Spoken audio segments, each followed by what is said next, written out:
You're watching ABC 36 on your side. News at 6. Good evening and thanks for joining us. I'm Erica Bivens.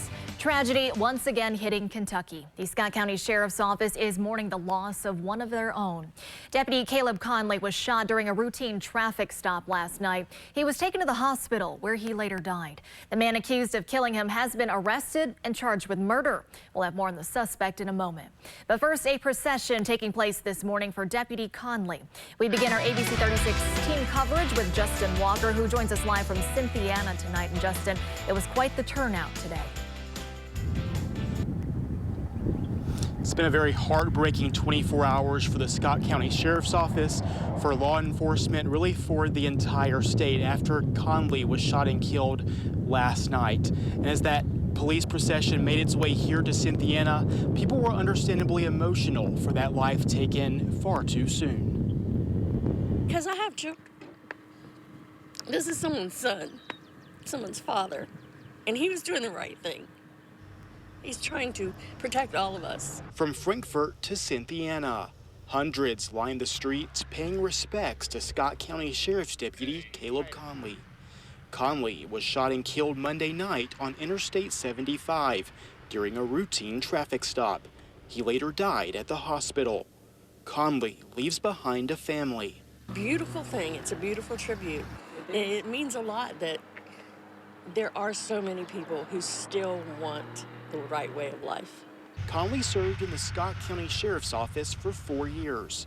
He also served 8 years in the Army.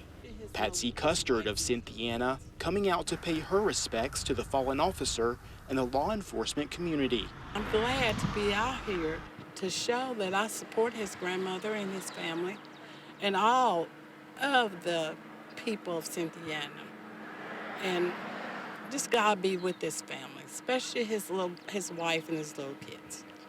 Law enforcement officers from across the state taking part in the escort from Georgetown, Lexington, Kentucky State Police, and beyond. Lieutenant Tuan Creer of the Harrison County Sheriff's Office says even though Conley worked in Scott County, he cared deeply about the Harrison County community.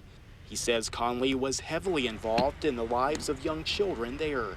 When he became a police officer, his whole goal in life was to make it better for the children in the future.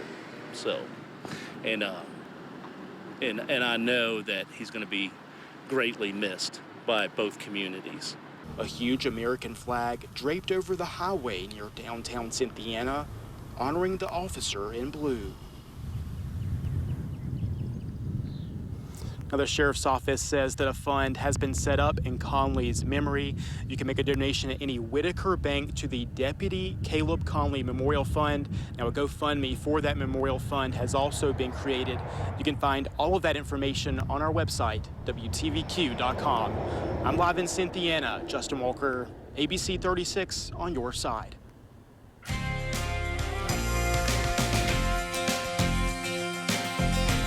TG, glad it was certainly dry there for that procession today. Those temperatures, though, feeling very much like summer out there today. Yeah, absolutely, Erica. Yeah. Most locations here in central and southern Kentucky topping the 80-degree mark, upper 70s out to the east. And we talked about this possibility yesterday, a bit of a boundary along the I-65 corridor. Higher humidity levels there, enough lift and moisture, and as we hit the peak warmth of the afternoon, you can see on our Max HD radar we've got a few little isolated cells really flared up over the last 15-20 minutes. Even some lightning out of the one over Columbia there in Adair County, but this still ramping up east of Liberty, extreme eastern Casey County, southwest of Waynesburg, which is in southern Lincoln County, and then running just to the east of the 127 corridor into southern Casey County. You could see we had that one cell earlier, and then we flared a few others up, one just near Mackville there in Washington County. Everything's moving from east to west out toward the boundary and where the, again, highest dew points and humidity levels are kind of fueling things, chasing its moisture source. The Bluegrass Pace Care Skyview HD Camera Network, our Hicks and Funson Cam, checking out Hamburg here in Lexington on the east side. You can see it's a little hazy. Our dew points aren't off the charts, but they're up a bit compared to yesterday. 79 right now, 82 in Frankfort, 81 in Richmond out to the east. We're in the upper 70s, and our dew points, again, a little lower there. You can see the deeper green out to the west of us.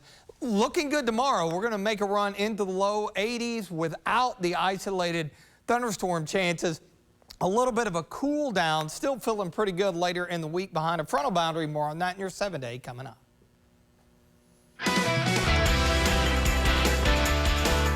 We continue our ABC 36 team coverage as we learn more about the man accused of killing Deputy Conley. Stephen Sheshong is facing a list of charges, including murder of a police officer, assault, and robbery. He was booked in the Fayette County Detention Center overnight. His arrest report says he's a convicted felon and appeared to be under the influence of drugs and alcohol. ABC 36's Anna Medina has more on the timeline of how things transpired. It all started during a routine traffic stop on I-75 around 5 last night. According to the suspect's arrest report, Deputy Conley attempted to pull over Stephen Sheshong when he was approaching the car. That's when the suspect reportedly shot the deputy. Conley was then taken to a UK hospital where he later died. The arrest report says Sheshong then drove into a neighborhood off Paris Pike and forced his way into a home, pointing a gun at the homeowners and then taking their keys to their van and driving off. Just before 6, the citation says Sheshong pulled into Rose and Jim's bar in Lexington on Georgetown Road, shot another person, and then took their car. Police say they found the stolen vehicle on Whitney Avenue using the city's flock license plate reader system and traffic cameras. Sheshong was arrested a short time later at a home on Charles Avenue. Scott County Sheriff Tony Hampton says Deputy Conley died doing his job. Look what happened to him. A coward coming through our county on I-75 took his life, took him away from his family. And it's not the first time the suspect's been in trouble with the law. His arrest report says he's a convicted felon in Campbell County. And just last week, Sheshong was also charged with a burglary here in Fayette County. Now, Sheshong will be in court tomorrow for that burglary charge in Fayette County. For now, Anna Medina, ABC 36 on your side.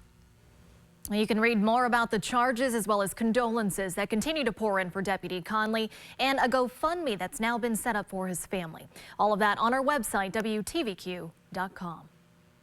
In other news tonight, U.S. Senator Mitch McConnell joining national and local leaders in a groundbreaking ceremony for a new forage animal production lab on UK's campus. The new $65.9 million facility housing the Forage Animal Production Research Unit expected to be wrapped up by 2026 and will encompass more than 52,000 square feet of office, support, and research lab space. It'll also house a collaborative area and 8 bay greenhouses. The new building will be staffed by 6 scientists and 7 UK researchers, along with lab techs and administrative personnel.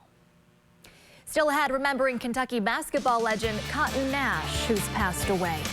Plus, the nation's top doctor issuing an advisory about the mental health risks of social media. But the U.S. Surgeon General is now warning, particularly when it comes to kids.